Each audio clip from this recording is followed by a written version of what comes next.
नमस्कार, प्रणाम। आज की वीडियो में श्रद्धांजलि बतौर बना रहा हूँ उन दो गायक कलाकारों के लिए जो कि हमारे बीच अब नहीं रहे। एक सिद्धू जी और दूसरे कृष्ण कुमार कन्नत के जी। उन्हें कौन नहीं जानता।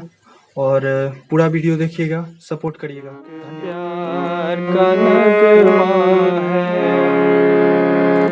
मौजों की रवानी है, जिंदगी और कुछ भी नहीं, तेरी मेरी कहानी है।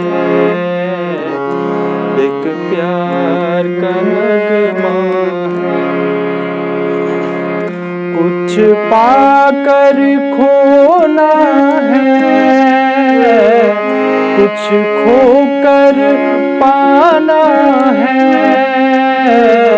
जीवन का मतलब तो पाना और खोना है। एक दो पल के जीवन में एक उम्र चुरानी है, जिंदगी और कुछ भी नहीं।